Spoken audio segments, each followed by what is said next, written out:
ಅಪೇಕ್ಷೆ ಏನು ಮಾಡ್ತೀರಾ? ನಾನು ಇನ್ನೂ ಸಣ್ಣ ಹುಡುಗ ಅಲ್ಲ, ನಾನೇ ಮಾಡ್ಕೋತೀನಿ ಬಿಡಿ. ನಾನೇ ನಿಮ್ಮನ್ನು ರೆಡಿ ಮಾಡ್ಬೇಕು ಇವತ್ತು. ಅಲ್ಲ ನಿಮಗೆ ಅದು ಗೊತ್ತಾಗಲ್ಲ, ಅದು ಹೆಂಗ್ ಗೊತ್ತಾ? ಸುಮ್ಮನೆ ನಿಂತ್ಕೊಳ್ಳಿ ಅಂತ ಹೇಳಿದ್ನಲ್ಲ, ನಿಂತ್ಕೋತಾ ಇರ್ಬೇಕಷ್ಟೇ. ಅಯ್ಯೋ ಯಾಕೋ ನೀವು ನನ್ನ ಬಿಡೋ ಥರ ಕಾಣಿಸ್ತಾ ಇಲ್ಲ. ಅದೇನು ಮಾಡ್ತೀರೋ ಮಾಡಿ.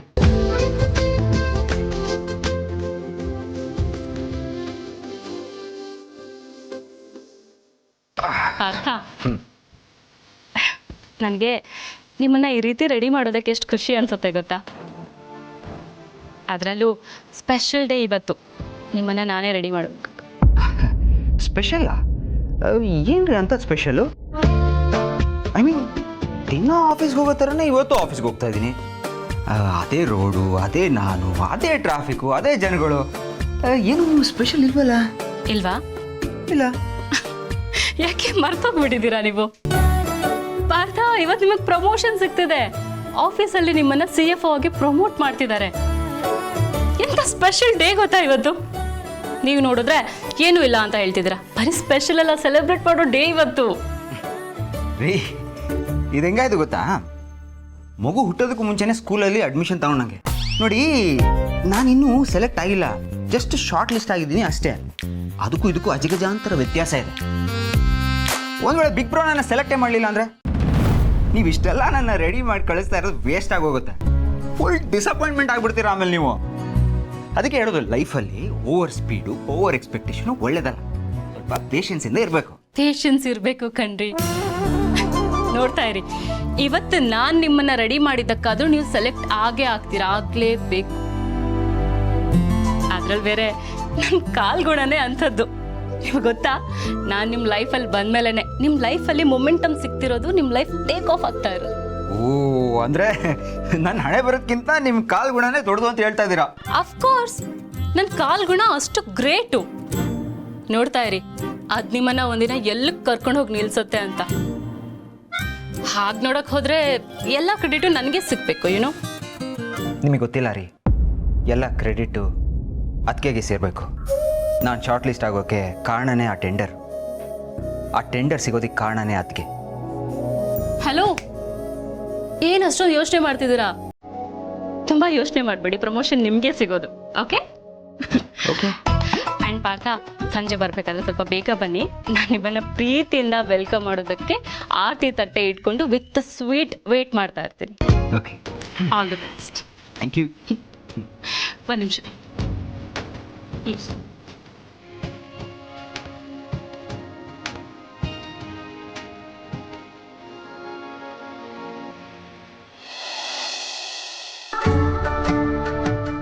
ದೇವ್ರೆ, ಇವತ್ತು ನನಗೆ ಪ್ರಮೋಷನ್ ಆಗಿ ನನ್ನ ಲೈಫಲ್ಲಿ ಕೂಡ ಪ್ರಮೋಷನ್ ಆಗೋ ಥರ ಮಾಡಪ್ಪ.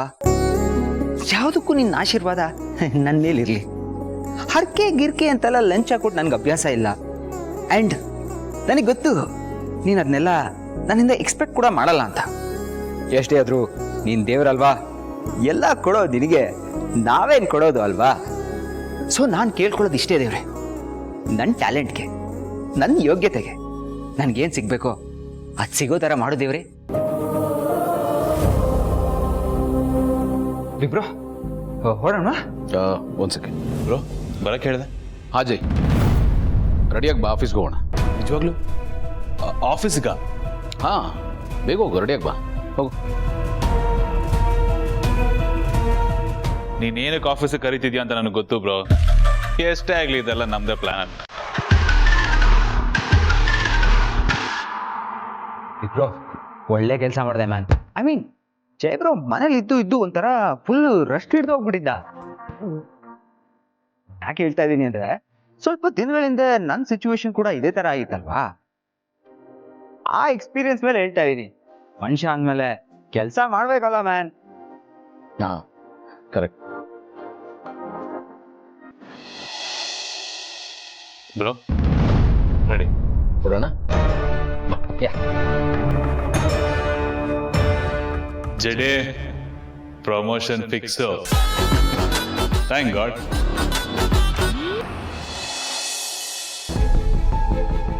ಯಾವ ಕಡೆ ವಾಲ್ಬೇಕು ಅನ್ನೋ ಕಾನ್ಸೆಪ್ಟ್ನ ಬಿಟ್ಬಿಡಿ.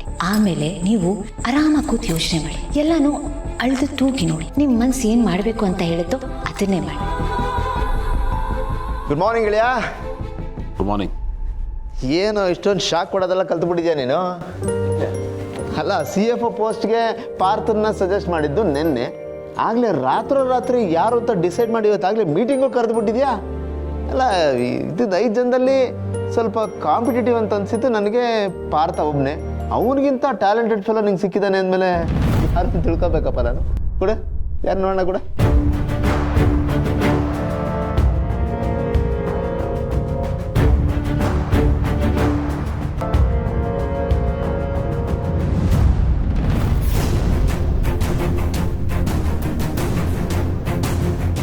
ಜಯದೇವು, ಏನೋ ಗೆಳೆಯಾಯ್ತು, ಏನೋ ಮಾಡ್ತಾ ಇದ್ಯಾ?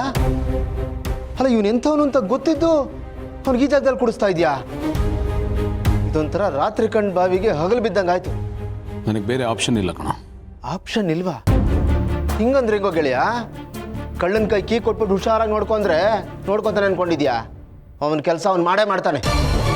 ಬೇಡ ಗೆಳೆಯ, ನೋಡೋ, ಈಗಾಗಲೇ ಅವನ್ನ ನಂಬಿ ಸಿಕ್ಕಾಪಟ್ಟೆ ಏಟ್ ತಿಂದಿದ್ದೀವಿ. ಮತ್ತೆ ಆ ತಪ್ಪು ನಾವು ಮಾಡಬಾರ್ದು ಕಣೋ. ಈಗ ಸದ್ಯಕ್ಕೆ ಅವನು ಸೈಲೆಂಟ್ ಆಗಿದ್ದಾನಷ್ಟೇ. ಅದರ ಅರ್ಥ ಅವನು ಪೂರ್ತಿ ಸರಿ ಹೋಗಿದ್ದಾನೆ ಅಂತಲ್ಲ. ಅವನು ಸರಿ ಹೋಗೋ ಜಯಮಾನನೂ ಅಲ್ಲ. ಹುಟ್ಟುಗುಣ ಸುಟ್ಟರು ಹೋಗಲ್ಲ ಅಂತಾರಲ್ಲ, ಆ ಥರದವನು ಅವನು. ಈಗ ಸೈಲೆಂಟಾಗಿ ಯಾಕಿದ್ದಾನೆ ಹೇಳು? ನಾನು ಒಳ್ಳೆಯವನು, ನಾನು ಅಮಾಯಕ, ನಾನು ಇನ್ನೋಸೆಂಟು, ನನಗೇನು ಗೊತ್ತಿಲ್ಲ ಅಂತ ತೋರಿಸ್ಕೊಳ್ಳೋಕ್ಕೆ ಒಂದು ಸ್ವಲ್ಪ ದಿವಸ ಆಗಲಿ ಅವನು ಹಳೆ ಚಾಳಿ ಶುರು ಮಾಡ್ತಾನವನು. ಅವನು ಮಾತ್ರ ಯಾವುದೇ ಕಾರಣಕ್ಕೂ ಬದಲಾಗಲ್ಲ. ನಾಯಿ ಬಾಲ ಯಾವತ್ತಿದ್ರು ಡೊಂಕೆ ಗೆಳೆಯ. ನೀನು ಮಾಡ್ತಾ ಇರೋದು ಎಷ್ಟು ಸರಿ ಅಂತ ನೀನೇ ಯೋಚನೆ ಮಾಡು. ಇವನ್ನ ತೊಗೊಂಡೋಗಿ CFO ಚೇರ್ ಮೇಲೆ ಕೂಡಿಸಿದ್ರೆ ಕಂಪ್ನಿ ಗತಿ ಏನೋ? ಇದೇನು ಸಣ್ಣ ಪುಟ್ಟ ಕಂಪ್ನಿನ, ದೊಡ್ಡ ಹಡಗು ಕಣೋ. ಅದೇನಾದರೂ ಮುಳುಗೋದ್ರೆ ಬರೀ ನಾವಷ್ಟೇ ಅಲ್ಲ ಕಣೋ, 100 ಕುಟುಂಬ ಬೀದಿಗೆ ಬಂದ್ಬಿಡುತ್ತೆ. ಯಾವನೋ ಒಬ್ಬನಿಂದ ನಾವೆಲ್ಲರೂ ಯಾಕೋ ಕಷ್ಟಕ್ಕೆ ಸಿಕ್ಕಾಕೋಬೇಕು? ನೋಡ ಗೆಳೆಯ, ನೀನು ತಗೊಳ್ಳೋ ಈ ಒಂದು ನಿರ್ಧಾರದ ಮೇಲೆ ಈ ಕಂಪನಿ ಭವಿಷ್ಯ, ಅಷ್ಟು ಜನರ ಜೀವನ ಅಡಗಿದೆ ಕಣೋ. ದಯವಿಟ್ಟು ಯೋಚನೆ ಮಾಡಿ ನಿರ್ಧಾರ ಮಾಡ ಪ್ಲೀಸ್. ನನಗೂ ಎಲ್ಲ ಅರ್ಥ ಆಗುತ್ತೆ ಕಣ, ಬಟ್ ನಾನು ಏನು ಮಾಡೋ ಸಿಚುವೇಶನಲ್ಲಿಲ್ಲ. ಮತ್ತದೇ ಸಂಬಂಧ, ಫ್ಯಾಮಿಲಿ ಸೆಂಟಿಮೆಂಟು ನನ್ನ ಕಟ್ಟಾಕಿದೆ. ನಾನು ಈಗ ಮಾಡೋದ್ರಿಂದ ಮನೆಯಲ್ಲಿ ಒಂದಷ್ಟು ಜನಕ್ಕೆ ಖುಷಿ ಆಗುತ್ತೆ ಅಂದರೆ ನಾನು ಹೇಗೋ ಮಾಡದೇ ಇರಲಿ. ಅವ್ರುಗಳಿಗೆ ನೋವು ಮಾಡೋದಕ್ಕೆ ನಂಗೆ ಇಷ್ಟ ಇಲ್ಲ. ಗೆಳೆಯ, ಇದ್ಯಾಕೋ ತುಂಬ ಅತಿ ಆಯಿತು ಕಣ. ಪ್ಲೀಸ್ ಆನಂದ, ಇನ್ನೇನು ಹೇಳಬೇಡ.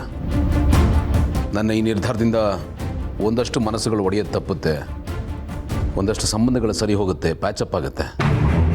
ಸೊ ದಯವಿಟ್ಟು ಇದ್ರ ಬಗ್ಗೆ ಇನ್ನು ಯಾವುದೇ ಚರ್ಚೆ ಬೇಡ. ನೀನು ಹೇಳಿದ ಸರಿ, ಇದರಿಂದ ಕಂಪ್ನಿ ಮೇಲೆ ಒಂದಷ್ಟು ಪರಿಣಾಮ ಆಗುತ್ತೆ. ಬಟ್ ಓಕೆ, ನಾನೆಲ್ಲ ನೋಡ್ಕೋತೀನಿ. ಏನಾದರೂ ಆದರೆ ನಾನು ಮ್ಯಾನೇಜ್ ಮಾಡ್ತೀನಿ. ನಾವೆಲ್ಲ ಇದ್ದೀವಲ್ಲೋ. ಅವನಾದರೆ ಬರೀ CFO ಆಗ್ಬೋದು, CEO ಆಗಿ ನೀನೇ ಇರ್ತೀಯ, ಓನರಾಗಿ ನಾನೇ ಇರ್ತೀನಿ. ಏನೇ ಆದರೂ ನೋಡ್ಕೊಳ್ಳೋಣ.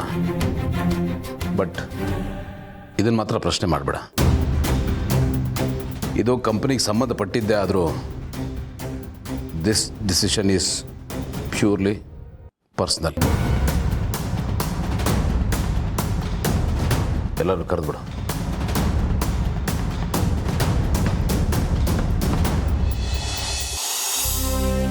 ಗಿಳಿಯ, ಎಲ್ಲರೂ ಬಂದಿದ್ದಾರೆ. Can we start? ಪಾಪ ಪಾರ್ಥ ಎಕ್ಸೈಟ್ಮೆಂಟಲ್ಲಿ ತೇಲಾಡ್ತಿದ್ದಾನೆ. ಆದರೆ ಆ ಎಕ್ಸೈಟ್ಮೆಂಟ್ ಅನ್ನೋ ಬಲೂನು ಸ್ವಲ್ಪ ಹೊತ್ತಲ್ಲೇ ಟುಸ್ ಆಗುತ್ತೆ ಅಂತ ಅವನಿಗಿನ ಗೊತ್ತಿಲ್ಲ. ಗಿಳಿಯ, ಅದಕ್ಕೆ ಇನ್ನೊಂದ್ಸಲ ಯೋಚನೆ. ಏನು ಹೇಳ್ತದ ನೀನು? ಹಾಯ್ ಎವ್ರಿವನ್, ಇದು ತುಂಬಾ ಸ್ಪೆಷಲ್ ಮೂಮೆಂಟ್. ಇದು ನಮ್ಮ ಕಂಪ್ನಿಗೆ ಹೊಸ CFOನ ಸೆಲೆಕ್ಟ್ ಮಾಡೋವಂಥ ಸಮಯ. ಅವ್ರು ಯಾರು ಅಂತ ನಮ್ಮ ಬಾಸ್ ಗೌತಮ್ ದಿವಾನ್ ಅವರು ಅನೌನ್ಸ್ ಮಾಡ್ತಾರೆ. ಪಡು ಪಾರ್ಥ, ಖುಷಿ ಪಡು. ನಿನ್ನ ಖುಷಿಗೆ ಆಯಸ್ಸು ತುಂಬ ಕಡಿಮೆ. Thank you. Good morning everybody. Yes, well, ನಮ್ಮ ಕಂಪನಿ ಮುಂದಿನ CFO ಯಾರು ಅಂತ ಅನೌನ್ಸ್ ಮಾಡೋದಕ್ಕೆ ಮುಂಚೆ ಒಂದಷ್ಟು ಇಂಪಾರ್ಟೆಂಟ್ ವಿಷಯಗಳನ್ನ ನಿಮ್ಗೆ ಹೇಳೋದಕ್ಕೆ ಇಷ್ಟಪಡ್ತೀನಿ. ಅದು ಯಾವುದೇ ಪೊಸಿಷನ್ ಆಗಲಿ, ಅದಕ್ಕೆ ಒಂದಷ್ಟು ರೆಸ್ಪಾನ್ಸಿಬಿಲಿಟೀಸ್ ಅಟ್ಯಾಚ್ ಆಗಿರುತ್ತೆ. ರೆಸ್ಪಾನ್ಸಿಬಿಲಿಟೀಸ್ ಅಂದರೆ ಅದು ಕೆಲಸ ಅಲ್ಲ. ನಾವು ಹೇಗಿರ್ತೀವಿ, ನಮ್ಮ ಕಾಂಟ್ಯಾಕ್ಟ್ ಹೇಗಿರುತ್ತೆ, ನಮ್ಮ ಮಾರಲ್ಸು, ವ್ಯಾಲ್ಯೂಸು ಎಲ್ಲವೂ ಅದ್ರ ಜೊತೆ ಅಟ್ಯಾಚ್ ಆಗಿರುತ್ತೆ. ನಿಮ್ಮ ಸ್ಕಿಲ್ಲು ಮತ್ತು ಟ್ಯಾಲೆಂಟು ಎಷ್ಟು ಇಂಪಾರ್ಟೆಂಟ್ ಆಗುತ್ತೋ ಇದು ಕೂಡ ಅಷ್ಟೇ ಇಂಪಾರ್ಟೆಂಟ್. ಬಿಕಾಸ್ ನಾವೆಲ್ಲ ಮಾಡ್ತಾ ಇರೋದು ಬಿಸ್ನೆಸ್ಸೇ, ಆ್ಯಂಡ್ ಆ ಬಿಸ್ನೆಸ್ ಮಾಡ್ತಾ ಇರೋದು ಲಾಭಕ್ಕೋಸ್ಕರ. ಬಟ್ ಅದು ನಿಂತಿರೋದು ಎಥಿಕ್ಸ್ ಮೇಲೆ ಆ್ಯಂಡ್ ವ್ಯಾಲ್ಯೂಸ್ ಮೇಲೆ, ಆ್ಯಂಡ್ ಎವ್ರಿಥಿಂಗ್ ಮ್ಯಾಟರ್ಸ್. ವ್ಯಾಲ್ಯೂಸು ಮಣ್ಣು ಮಸಿ ಅಂತಿದ್ದಾನಲ್ಲ. ಮೋರ್ ಓವರ್ CFO ಪೊಸಿಷನ್ಗೆ ತನ್ನದೇ ಆದ ಒಂದು ವೇಟೇಜ್ ಇರುತ್ತೆ. ಬಿಕಾಸ್ ಅದು ಬಹಳ ಕ್ರಿಟಿಕಲ್ ಪೊಸಿಷನ್. ಒಂದು ಕಂಪನಿ ಸಕ್ಸಸ್ಗೆ, ಅದು ಎಫೆಕ್ಟಿವ್ ಆಗಿ ರನ್ ಆಗೋದಕ್ಕೆ ಅವರ ಕಾಂಟ್ರಿಬ್ಯೂಷನ್ ಭಾಳ ಇರುತ್ತೆ. ಸೊ ಆ ಜಾಗದಲ್ಲಿ ಕೂತ್ಕೊಳ್ಳೋವಂಥ ವ್ಯಕ್ತಿ ಭಾಳ ಏಬಲ್ ಆಗಿರಬೇಕಾಗುತ್ತೆ ಆ್ಯಂಡ್ ರಿಸೋರ್ಸ್ಫುಲ್ ಆಗಿರಬೇಕಾಗುತ್ತೆ. And more importantly he should be ethical. So in brief, ಇದು ಬಹಳ ದೊಡ್ಡ ಜವಾಬ್ದಾರಿ. ಈ ಜಾಗಕ್ಕೆ ಯಾರೇ ಬಂದರೂ ಅವರು ನಮ್ಮೆಲ್ಲರ ನಂಬಿಕೆನ ಉಳಿಸ್ಕೊಂಡು ಹೋಗ್ಬೇಕಾಗುತ್ತೆ. It will be is primary responsibility. And ಆ ಜಾಗಕ್ಕೆ ನಾವು ಯಾರನ್ನೇ ತಂದರೂ ಅವರು ಇದೆಲ್ಲವನ್ನು ಕನ್ಸಿಡರ್ ಮಾಡಲೇಬೇಕಾಗುತ್ತೆ. Because everything matters.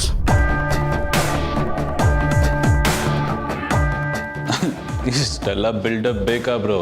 ಬೇಗ ಅನೌನ್ಸ್ ಮಾಡು, I am waiting. So it's time to announce the next future CFO of Diwan group of companies.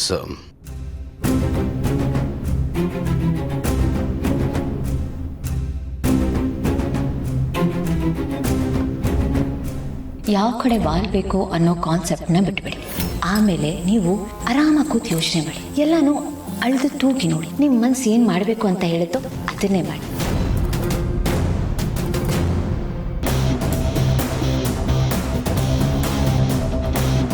Sorry guys, I think I need some more time. ನಾನು ಡಿಸೈಡ್ ಮಾಡೋದಕ್ಕೆ ಸ್ವಲ್ಪ time ಬೇಕು. Excuse me.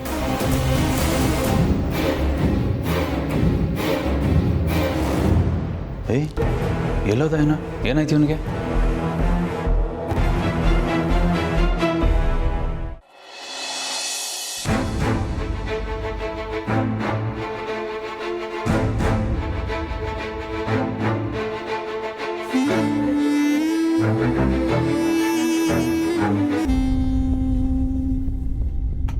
ಏನು ಮಾಡಲಿ? ಈಗ ನಾನು ಸೆಂಟಿಮೆಂಟ್ ಕಟ್ಟಿಬಿದ್ದು ಜಯದೇವ್ಗೆ ಈ ಪೋಸ್ಟ್ ಕೊಡೋದ್ರಿಂದ ಬರೀ ನನ್ನ ಕಂಪನಿ ಮಾತ್ರ ಅಲ್ಲ, ನಮ್ಮನ್ನು ನಂಬಿಕೊಂಡು ಕೆಲಸ ಮಾಡ್ತಾರೋ ಎಲ್ಲರನ್ನೂ ನಾನು ರಿಸ್ಕಿಗೆ ತಳ್ಳಬೇಕಾಗುತ್ತೆ. For which I am not ready. ಅಷ್ಟೇ ಅಲ್ಲ, ಜಯದೇವ್ ಮೇಲೂ ನನಗಿನ್ನೂ ಕಂಪ್ಲೀಟ್ ಕಾನ್ಫಿಡೆನ್ಸ್ ಬಂದಿಲ್ಲ. ಹಾಗಿರುವಾಗ ನನಗೆ ಯಾಕೋ ಈ ಥರದೊಂದು ಆಧಾರದ ನಿರ್ಧಾರ ಬೇಡ ಅಂತ ಅನಿಸುತ್ತೆ. ನನ್ನ ಇನ್ಸ್ಟಿಂಕ್ಟ್ ಏನು ಹೇಳುತ್ತೋ ಹಾಗೆ ಮಾಡ್ತೀನಿ.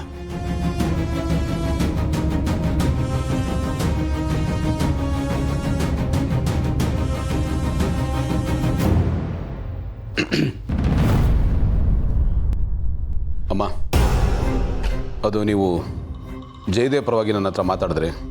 But I am sorry to say, ನಾನು ನಿಮ್ಮ ರಿಕ್ವೆಸ್ಟ್ನ ಫುಲ್ಫಿಲ್ ಮಾಡೋಕ್ಕಾಗ್ತಾ ಇಲ್ಲ. ನಾನು ನಿಮ್ಮ ಮಾತನ್ನು ನಡೆಸ್ಕೊಡ್ತಾ ಇಲ್ಲ ಅಂತ ನಿಮ್ಮ ಮನಸ್ಸಿಗೆ ತುಂಬ ನೋವಾಗ್ಬೋದು, ನನಗೆ ಗೊತ್ತು. ಬಟ್ ನಾನಾದರೂ ಏನು ಮಾಡಲಮ್ಮ? ಒಬ್ಬ ಕಂಪ್ನಿ ಓನರ್ ಆಗಿ ಈ ಆಯ್ಕೆ ಸರಿಯಾಗಿದೆ ಅಂತ ನನಗನ್ನಿಸ್ತಾ ಇಲ್ಲ. ಹಾಗಾಗಿ ಜಯದೇವ್ನ ಈ ಪೋಸ್ಟ್ಗೆ ನಾನು ಕನ್ಸಿಡರ್ ಮಾಡ್ತಾ ಇಲ್ಲ. ನೀವು ದಯವಿಟ್ಟು ತಪ್ಪು ತಿಳ್ಕೊಬೇಡಿ, ಅನ್ಯಥಾ ಭಾವಿಸ್ಬೇಡಿ. ಜಯದೇವ್ ತನ್ನನ್ನು ತಾನು ಬದಲಾಯಿಸ್ಕೊಳ್ಳೋದು ತುಂಬ ಇದೆ ಅಮ್ಮ. ಅವನು ಬದಲಾಗಲಿ. ಅವನು ತನ್ನ ತಪ್ಪನ್ನು ತಿದ್ದುಕೊಂಡು ಕಂಪ್ಲೀಟಾಗಿ ಬದಲಾಗಿದ್ದಾನೆ ಅಂತ ನನಗೆ ಯಾವತ್ತು ಅನಿಸುತ್ತೋ ಅವತ್ತು ಅವನು ಏನು ವ್ಯವಸ್ಥೆ ಮಾಡಬೇಕು, ಏನು ಸ್ಥಾನ ಕೊಡಬೇಕು ಅಂತ ನಾನೇ ಡಿಸೈಡ್ ಮಾಡ್ತೀನಿ. ಬೇಕಿದ್ದರೆ ನಾನು ನನ್ನ ಸ್ಥಾನನೂ ಬಿಟ್ಕೊಡ್ತೀನಿ, ನಾನು ಅದಕ್ಕೂ ರೆಡಿ ಇದ್ದೀನಿ. ಬಟ್ ಈಗ ನಾನು ನನ್ನ ಡಿಸಿಷನ್ ಪ್ರಕಾರ ಹೋಗ್ತೀನಿಮ್ಮ. ಪ್ಲೀಸ್ ನೀವೇನೋ ಅನ್ಕೋಬೇಡಿ. ಒನ್ಸ್ ಅಗೇನ್ ಐ ಆಮ್ ಸಾರಿ.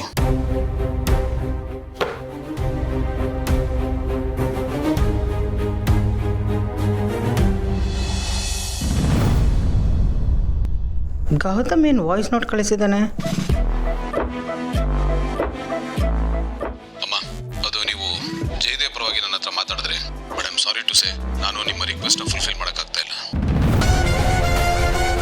ಹಾಗಾಗಿ ಜಯದೇವ್ನ ಈ ಪೋಸ್ಟ್ಗೆ ನಾನು ಕನ್ಸಿಡರ್ ಮಾಡ್ತಾ ಇಲ್ಲ. ಅವನು ತನ್ನ ತಪ್ಪನ್ನು ತಿದ್ದುಕೊಂಡು ಕಂಪ್ಲೀಟಾಗಿ ಬದಲಾಗಿದ್ದಾನೆ ಅಂತ ನನಗೆ ಯಾವತ್ತು ಅನಿಸುತ್ತೋ ಬೇಕಿದ್ರೆ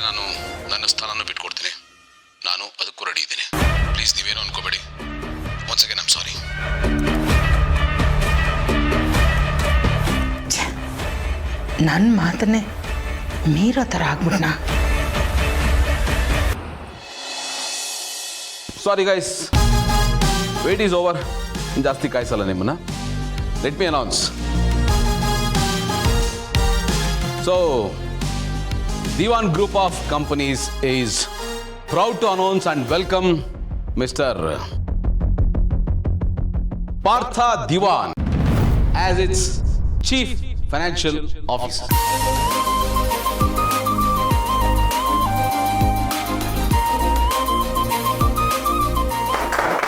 ಗುಡ್ ಚಾಯ್ಸ್, ಪರ್ಫೆಕ್ಟ್ ಸೆಲೆಕ್ಷನ್ ಕಣೋ. ನಂಗೆ ಸಖತ್ ಖುಷಿ ಆಗ್ತಾ ಇದೆ.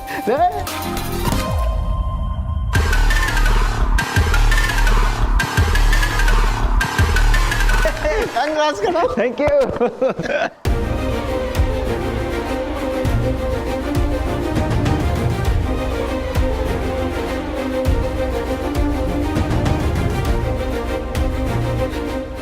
Congratulations man. Thank you.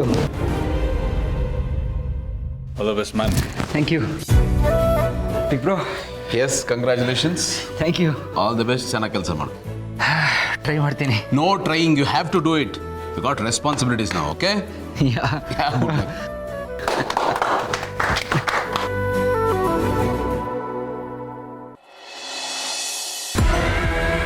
ಶಿಟ್, ಕೈಗೆ ಬಂದಿತ್ತು ಬಾಯಿಗೆ ಬರಲಿಲ್ವಲ್ಲ. ಪಾರ್ಥ ದಿವಾನ್, ಚೀಫ್ ಫೈನಾನ್ಷಿಯಲ್ ಆಫೀಸರ್.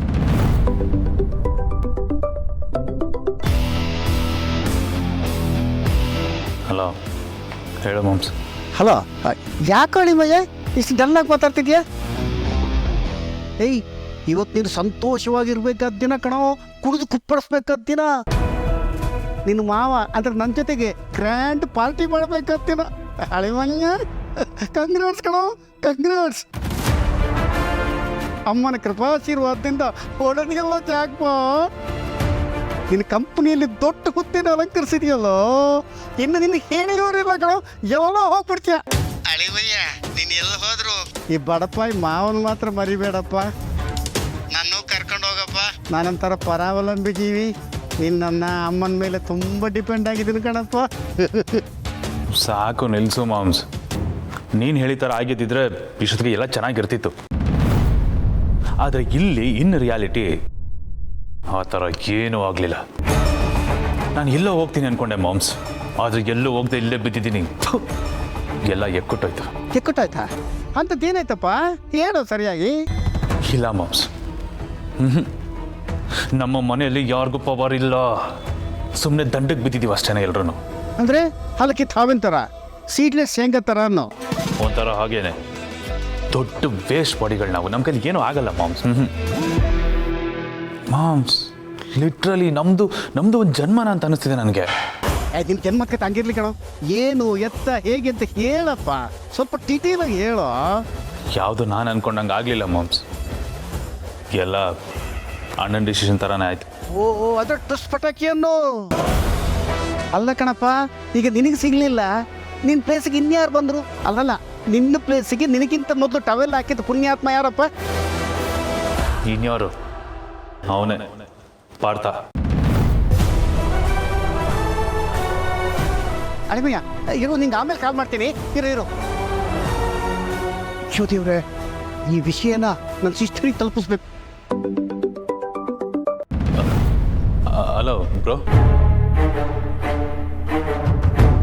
ಹಾಂ, ಬಂದೆ.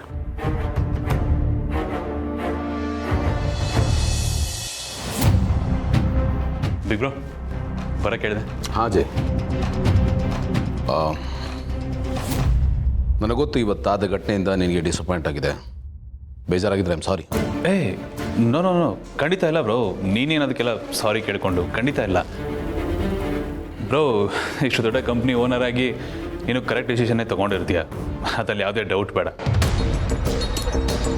ನಾನು ಮನೇಲಿ ತಮ್ಮ ಇರ್ಬೋದು, ಬಟ್ ಈ ಆಫೀಸಲ್ಲಿ ಎಲ್ಲರ ಹಾಗೆ ನಾನು ಒಬ್ಬ ಎಂಪ್ಲಾಯ್ ಅಷ್ಟೇ.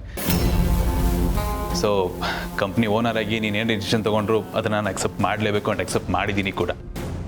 ಇದನ್ನೆಲ್ಲ ನಾನು ಪರ್ಸ್ನಲಾಗಿ ತೊಗೊಂಡಿಲ್ಲ ಬ್ರೋ, ನಾನು ತೊಗೊಳ್ಳೋದು ಇಲ್ಲ. ಆ್ಯಂಡ್ ಇನ್ಫ್ಯಾಕ್ಟ್ ಫ್ರ್ಯಾಂಕ್ಲಿ ಮನ್ಸಾರ ಹೇಳಬೇಕು ಅಂತಂದರೆ ಈ ಒಂದು ಡೆಸಿಗ್ನೇಷನ್ಗೆ Bharat is a right choice. ಅವನು ವಯಸ್ಸಲ್ಲಿ ನನಗಿಂತ ಚಿಕ್ಕವನಾಗಿರ್ಬೋದು, ಬಟ್ ಅಬ್ರಾಡಲ್ಲಿ ಓದ್ಕೊಂಡು ಬಂದಿದ್ದಾನೆ. ಅದೇ ನಾನು I am a college drop out. ಏನೋ ಈ ಕಂಪ್ನಿ ಓನರ್ ತಮ್ಮ ಆಗಿರೋದಕ್ಕೆ ಇಲ್ಲೊಂದು ಕೆಲಸ ಅಂತ ಸಿಕ್ಕಿದೆ. ಅದೇ ಹೊರಗಡೆ ಆಗಿದ್ದಿದ್ರೆ ಈ ಕೆಲಸ ನನಗೆ ಸಿಕ್ತಿತ್ತೋ ಇಲ್ಲೋ ಅನ್ನೋ ಗ್ಯಾರಂಟಿನೇ ನನಗಿಲ್ಲ.